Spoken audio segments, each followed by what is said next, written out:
Stream, stream, stream, stream. BMX Social. Go live. Are we live? Uh-oh. Here we go. Yes, we are live. Hello, friends. Welcome to another Monday chat. The lighting is different in here today. And that's that. I won't say why. It's definitely not a technical problem. All right, chat is on. Chat is here. Kelly is the first one to comment. Hello, Kelly. And the funny thing is, Kelly, when I was driving home today, I was like, I'm going to call Kelly on my drive home. And then I was like, no, Lynn, because you're about to just talk to everybody. And Kelly's going to hear you there. So, Kelly, I may call you another night this week just to catch up with you. Marcus, hello. I hope you're feeling better. So, guys, Switzerland played in the World Cup. Last week, there was some confusion around that. Someone was confused. And so Switzerland played Serbia. To think about it, I was going to say Croatia, but I know that's not right. Serbia. And how do I know this? Well, my friend, my coworker, was at the World Cup, and he's from Serbia originally, or he's Serbian, lives here in the U.S. But anyway, he went there to go watch all the Serbia games. Anyway, Serbia played Switzerland, so I was totally torn. I'm like, who am I supporting, my coworker or my good friend Marcus? But Switzerland won, so I support Marcus. Anyway. Oh, Kelly, I didn't know that you're driving so far. Well, I definitely will have to catch up with you in order to find out what your travels are about. Or if that was during the Serbia Switzerland game when you were driving. I'm not sure.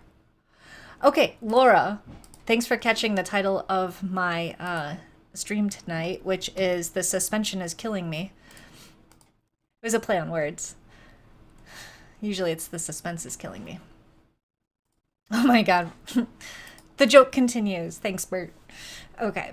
So silliness aside, we had some serious stuff to deal with last week. And hello, Mom. I'm glad you're able to catch live this week. And we missed you last week, but I saw that you watched the replay, so that's cool.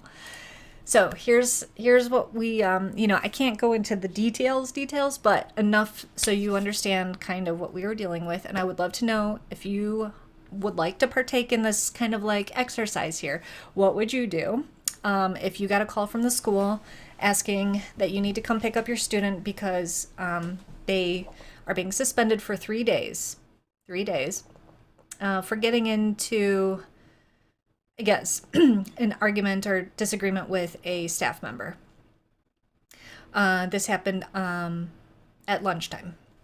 Okay, so you get a call from the school. Pick up. Obviously, you go pick up your student. You don't just like leave them there. But how do you handle this situation? I'll give you a second to fill it in. Maybe like kind of your first, response, your first instinct. Like, are you the kind of parent that's like, oh, they're grounded right away? Or are you the, is this kind of like, I don't know. Are you questioning the school first to get all the details you can? Is it a combination of the two? Let me know what you would do, and I will tell you what I did.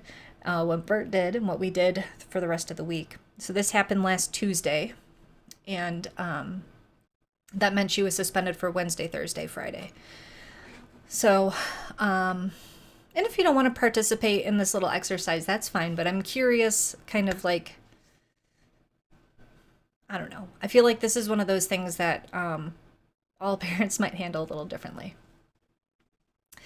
When we got the call, I work at the office. Bert works from home. The school is by our home. So, Marcus, I just saw your comment. The title is a play on words. Yes. Took me a while as I'm not a native speaker.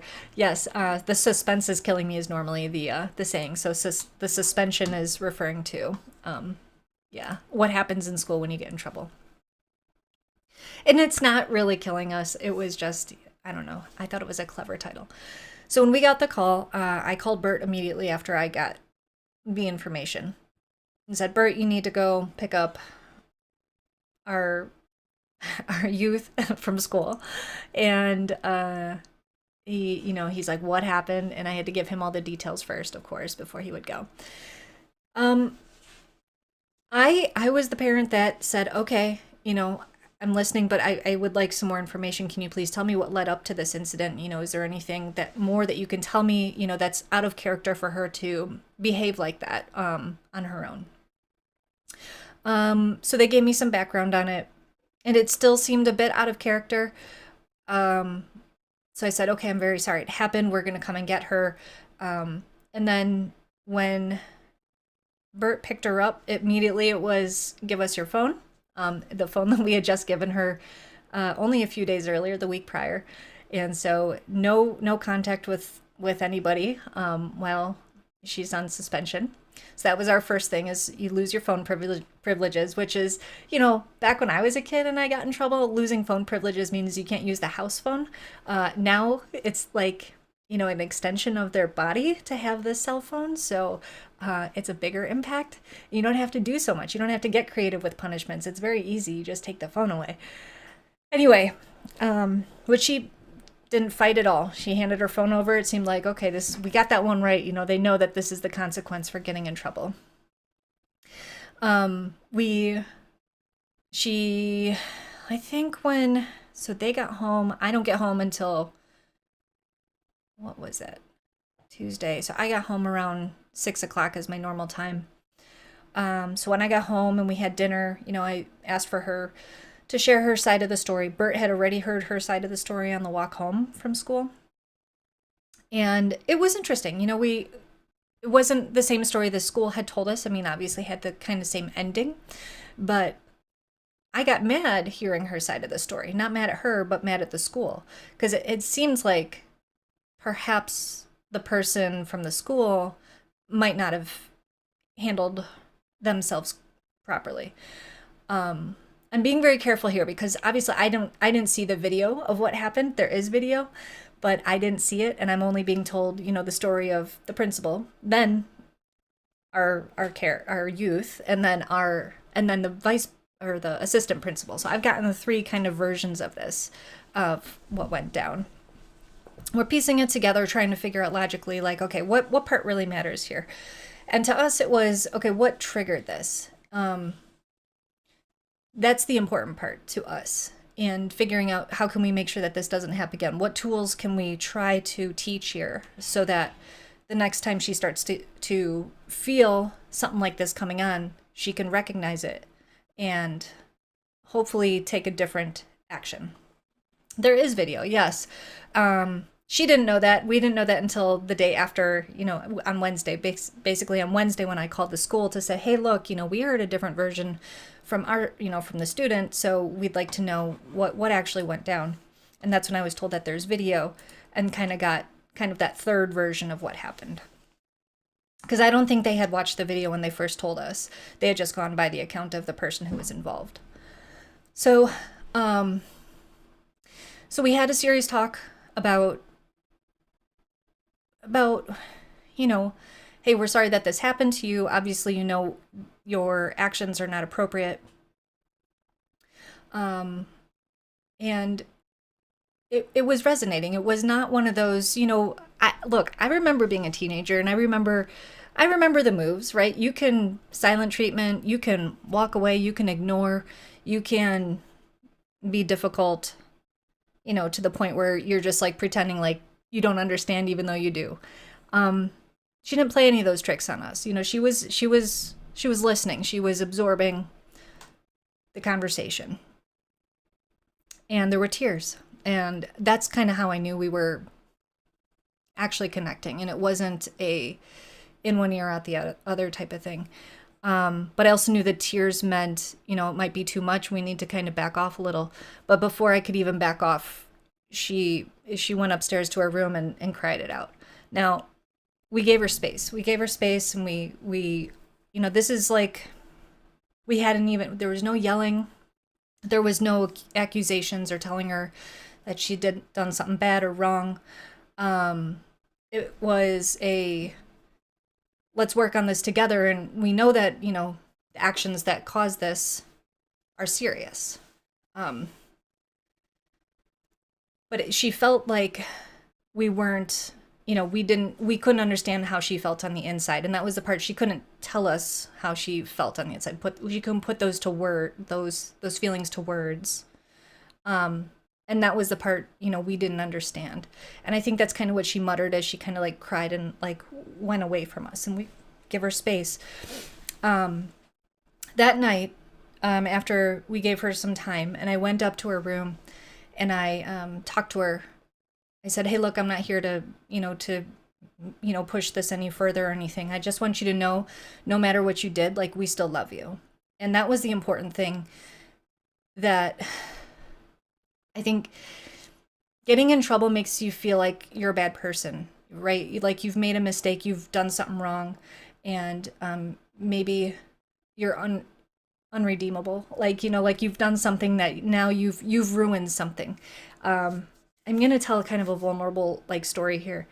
And I know Mom's watching, but this is something that stuck with me for a while that I think kind of was maybe not the best parenting advice. Because at least it wasn't for me, because I had gone to an extreme. So here's what Mom had told me once. And Mom, I don't know if you remember telling me this, but I don't even know how young I was. Fairly young though, like maybe let's say 10ish. I don't even think I was a teenager yet, but she said, that when I do things hurtful, like say hurtful things, it's like putting a nail into a piece of wood. And even though I can say I'm sorry and pull that nail out, there's still a hole there. Okay? And for me, that meant like this piece of wood is never going to be fixable. Okay? That's not the point my mom was making, but that's how I understood it. I'm like, every time I do something bad, I'm doing something that can never be fully fixed.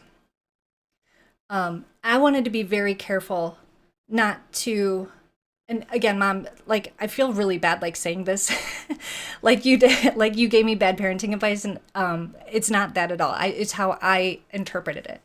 I wanted to be very careful that she knew that what she had done is a mistake.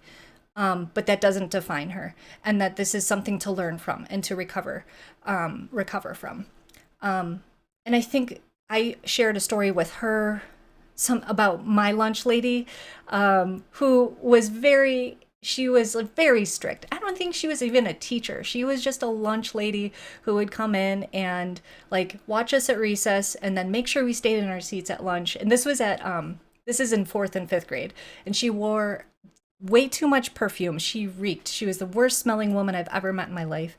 And she wore a full length fur coat. And I'm pretty sure she wore this like all year round. Like, she was just like, I don't know, to me, like a very memorable character in my memory that like I can't like match her with anybody else. So, but I told our youth about this, and I'm like, look, I had this lunch lady too, and she was very strict, and if you got out of line, she wasn't someone to mess with. And she's like, that's what this person's like. And I think because she realized I was starting to like understand what she was dealing with, oh my God, the floodgates opened. We were in her room for the rest of the night. She was telling me stories about her family, about friends. She was just going on and on. And then there's a book my mom gave me. Did I tell you guys this already? I feel like I told you guys this already, but I don't think so. Anyway, my mom gave me this book. Okay, so look, good story here about Mom. She gave me this book as an adult, I think last year. The Boy, the Mole, the Fox, and the Horse. And it's like every page is hand-drawn and handwritten.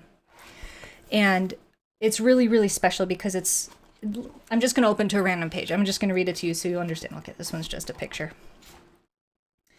In here, okay, we often wait for kindness, but being kind to yourself can start now, said the mole.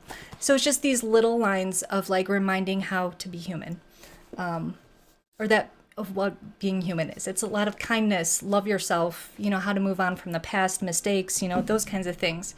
And I had given this to her, not my mom, but our youth. And I lent it to her. I made sure she knew that it was special to me, but that if she ever wants to, oh boy, we've got some horrible comments going on here. But anyways, lovely thing about this book is I gave it to her and I said, hey, I'm going to leave this here. You can read it whenever you want to. And it just might make you feel better when you're not feeling great, because that's what it is for me. And she had read a few pages, but she hadn't read all of it. So I asked her that night when I was talking with her, and I said, hey, like, how far did you get in that book? She's like, oh, it's hard to read. And I'm like, well, I think it's hard to, it's handwritten. I think it's hard to read, so you read it slower and you think about what the words are. Okay. So she opens the book and she starts reading it out loud to me from the very beginning, like even the intro. She read that entire book to me, front cover to back cover, and would stop along the way and say, what does that mean? And I'm like, well, what do you think it means? The one she said was something about like the storm passing, something about a storm passing. And she goes, what does that mean? And I said, well, what do you think? Sorry. And she said, I think that means that like bad things don't last forever. And I'm like, oh, exactly. The storm will pass. And I think it felt so good to be connecting with her. Like finding the way to connect with her, because words aren't always, kind of rarely are the magic way to do it, right? A lot of times people don't have access to the feelings, like I said earlier, like using words to explain how they feel. Give me just a second here. I have some odd comments coming through. I don't know where they're coming from. Anyways. I'm just going to leave those. Okay. But thank you guys. I see your comments. Let me real quick. Okay, so let me just end, kind of that little bit, and I'll tell you how the rest of the week went. But if you're a parent, or if you're a foster parent or whatever, just keep in mind that finding other ways to talk about feelings is, I think, and I've only been a parent for 2.5 months, but I think that that's key. And I think that I learned that from my mom. Okay. And even though sometimes, trying to explain feelings or situations through stories or metaphors often works, sometimes they don't. So maybe try and see if your metaphor works with your kid and what it means to them. Like, have them repeat the meaning back to you. Like, what does that mean to you? How does it make you feel? So you make sure that they're getting the right message. But also, like, think about, are there books that can help them understand the feelings that they're having? Sometimes hearing your feelings, the feelings you're having that you can't put words to, spoken by somebody else, that helps you understand them better. Which I think is kind of why some people come to listen to me on Monday, because I talk about all my feelings. I don't know if that's tooting my own horn, but I think that that's why I keep doing it, is because people feel like they've given me that feedback back, is like, you talk about it all in. Okay. Marcus, thank you for letting me know. I appreciate that. I don't know if someone did that for me or it just happened, but thank you. I appreciate it. Thanks, Paul. Glad to see you in here. Appreciate that. And they are so this author, Charlie Mackesy. I'll put it here. So Charlie, he actually has a very nice Facebook group, I think it is. And if you join, you'll get these lovely illustrations and like reminders in your Facebook feed. I don't know if anyone else uses Facebook, but it's just such a nice thing to like see on the daily. There's another book too my mom gave me that is very similar. It's illustrated by a different author, and I don't think I have it near me, but Mom, if you're still watching, if I didn't scare you away, is it the polar bear or the bear, the something and the something? Let me know. So, so Marcus, about the book, I did not crease the book. Let me add some happy tears to this story. So my mom creased the pages that she thought I needed to see the most. And when I was reading the book, I cried. I cried because I didn't notice that those pages were creased when I started reading it. And when I got to them, I I don't know. I was just like, okay, mom gets me. She knows this is what I need to hear. And mom, she does this more now, right? As an adult, our relationship has evolved to this. She sends me emails every morning too. Sometimes they're jokes and puns. Sometimes they're just nice reminders of, love and being human and caring and taking a moment to, appreciate the small things. Thank you, mom. Bear and Rabbit is the book. I said Polar Bear, but it's Bear and Rabbit by Tara Shannon. Also a very lovely book too. And that was probably a little bit more appropriate for younger readers. This is, my 8th grade student read this no problem. But the Bear and the Rabbit would be good for, I don't know, probably like 5th grade. Yeah. Thanks, Amy, for saying that. I appreciate it. And Paul, yeah, this lunch lady, seriously. I wish I could remember her name. I think it was like Miss Sure something. I don't remember. But wow, she was, yeah, real memorable, that woman.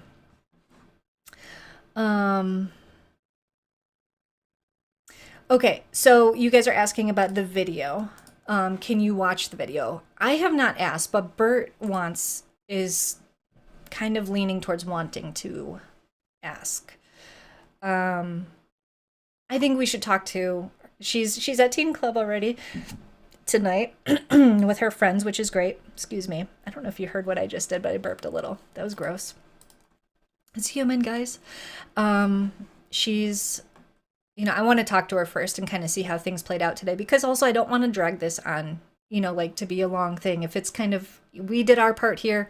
I checked in with the principal before, at the beginning of the day today when I brought her to school. And, if this is kind of, this issue's resolved, let's let it lie. If there is something more, if she still feels like it's unresolved or she was treated poorly, I think that maybe, yes, we do ask to see the video and see, if we can, I don't know, really back her up on this and say, hey, look, she was, so I don't know. She's owed an apology, maybe. And Marcus, yeah, I don't think that they are filming the kids all the time. I think that this is a lunchroom only type of thing, from what I understand. But I don't know. I don't think that it's like, it's not in the bathrooms or anything like disgusting like that. But yeah, I think maybe it's done because I know our youth often talks about food fights in the lunchroom and, kids acting up and stuff. So maybe they do that just to kind of like keep an eye on them. And I don't know, a lot of he said, she said type of thing going on that they need to figure out. I don't know. Unconditional love. Yes, that's what we're trying to show, is no matter how bad she messed up, we're still going to be here and love her. However, I'm going to get to that in a moment. Okay.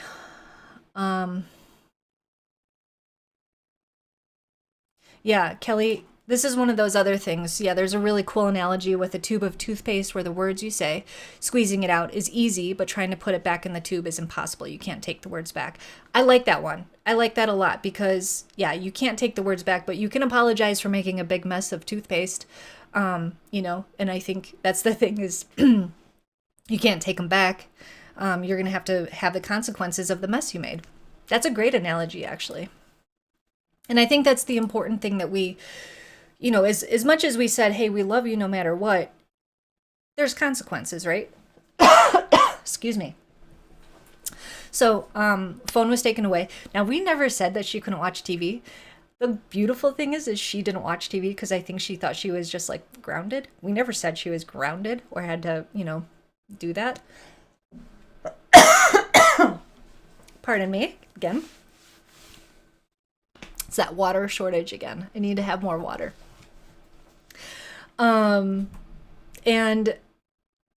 So no phone. We actually didn't give it back until yesterday afternoon. So yesterday was Sunday.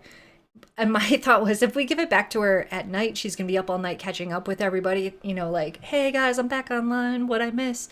So I'm like, let's get this out of the way in the afternoon. When I gave her phone back, she goes, you know what? I don't want it. And I go,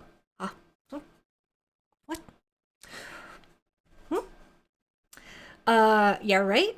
And she's like, no, honestly, like, it was so nice not having the distraction. I'm like, okay. And I'm like, well, how about this? How about I give it back? And at night, we just leave it downstairs, and that way you won't have it in your room. She's like, yeah.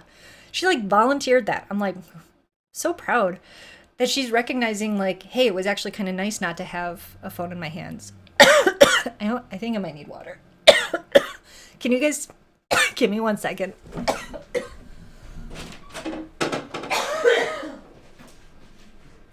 I know, it's bad.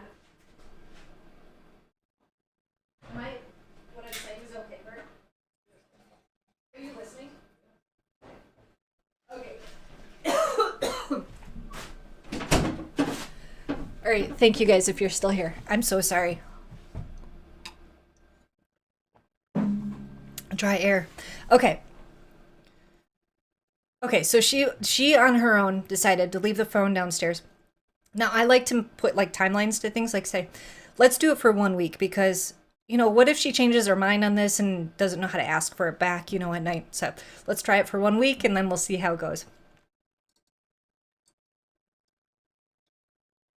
Okay. Yes. Please stand by for the water break. I need to make like a graphic. Like, hold on. Lynn's rehydrating.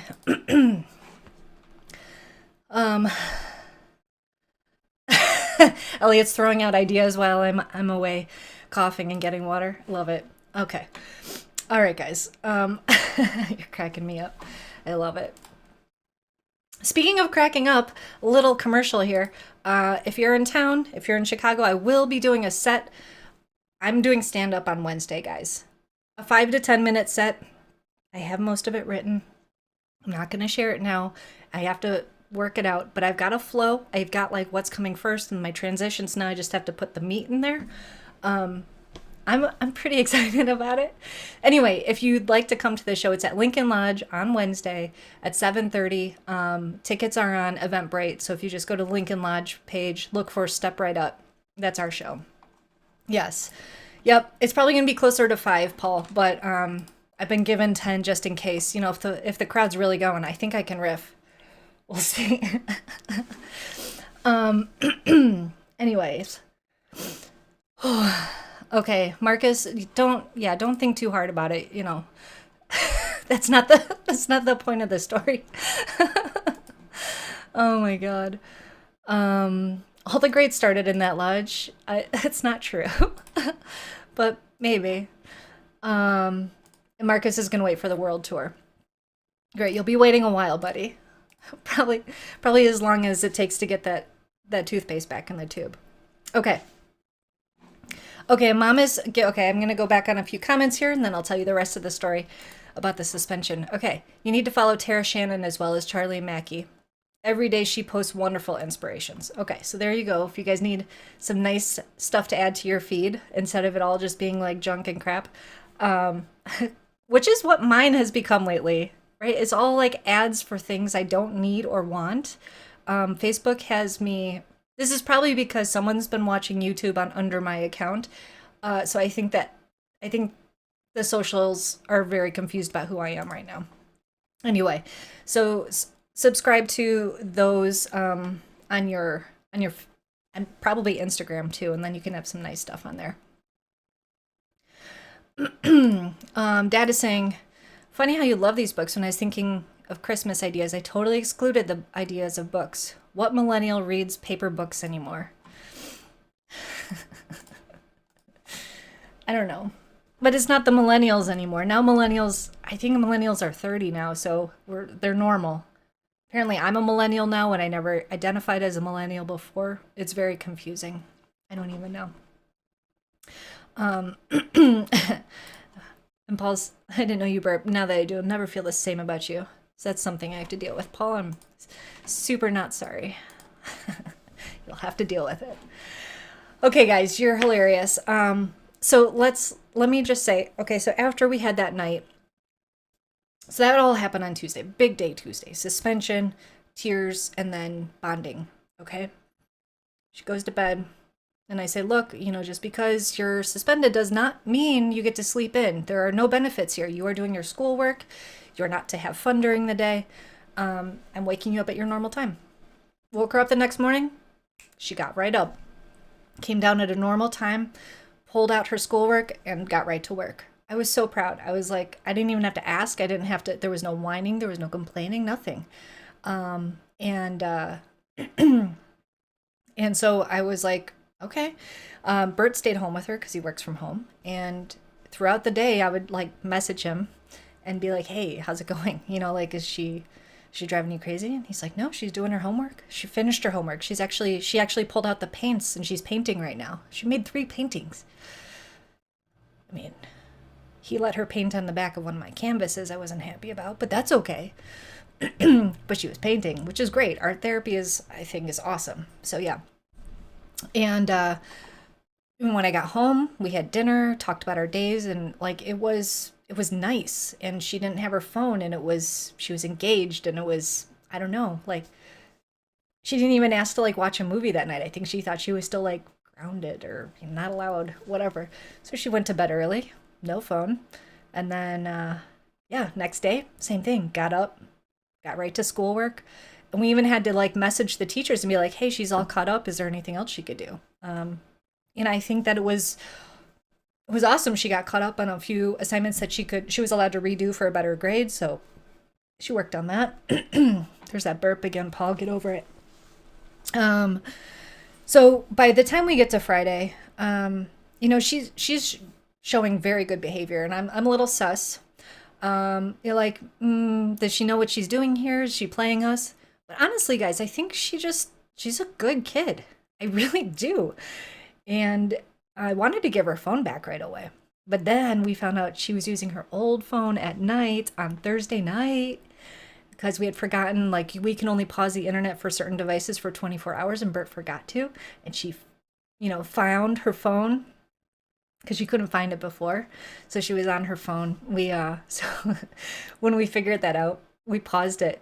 It must have been like, she might have been in the middle of a conversation, but she can't say anything because she's not supposed to have it. So, you know, I don't know what conversation we cut off, but that was that.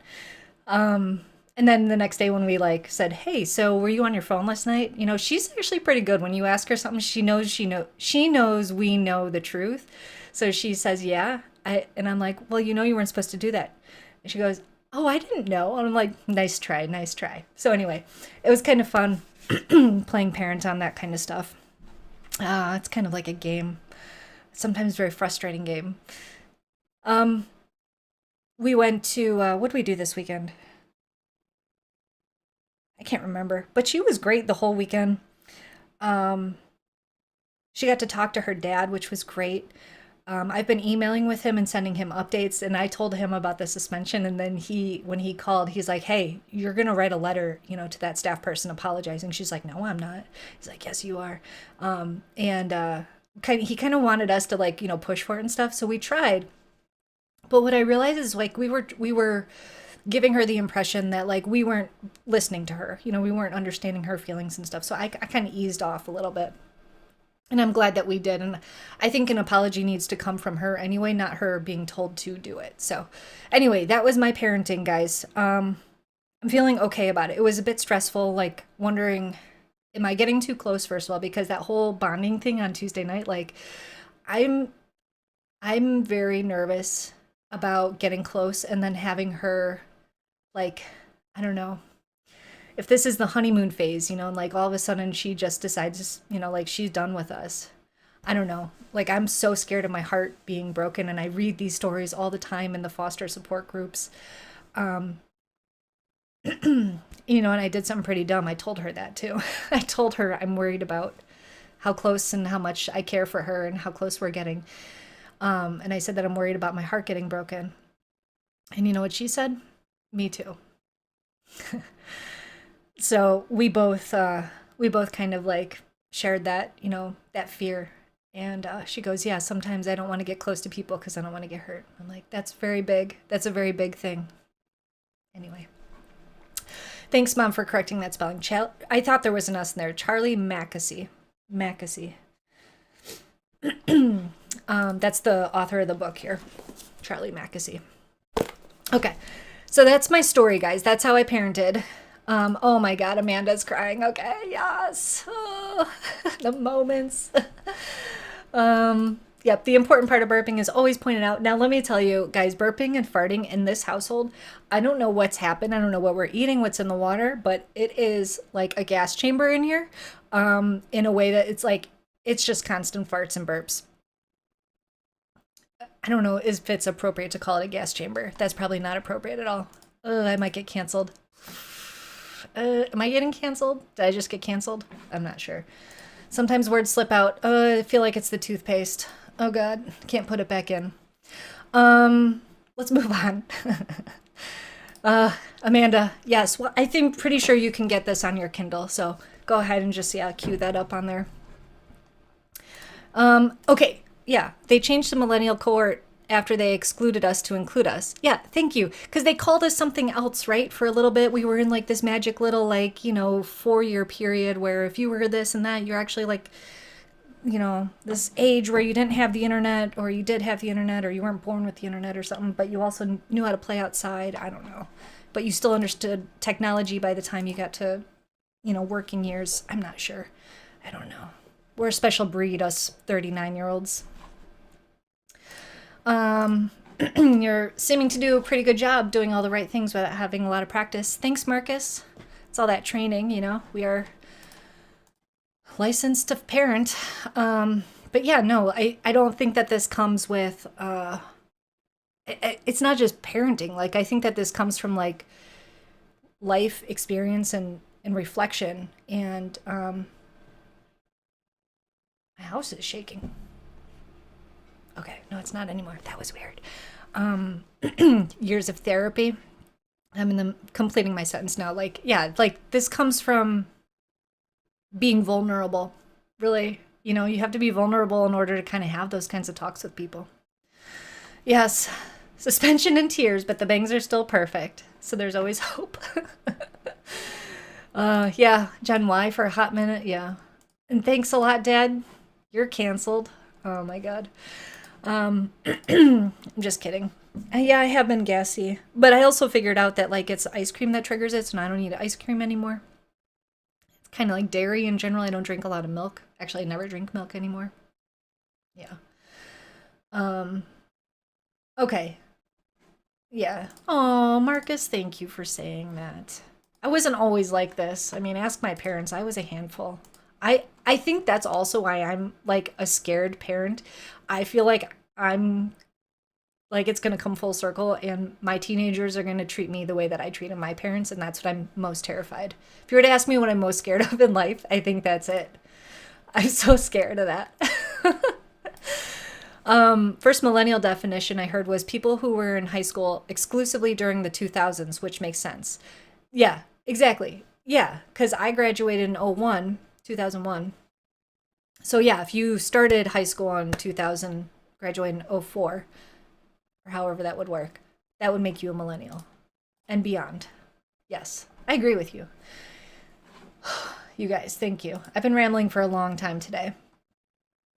It was a big week. It was a big week. I'm trying to think if there was anything else to point out great about this.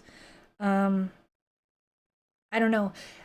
And any parents out there, like, would you have handled it different or done something different? Or tips for next time? I got a call last week to take in another youth in care, and I said no.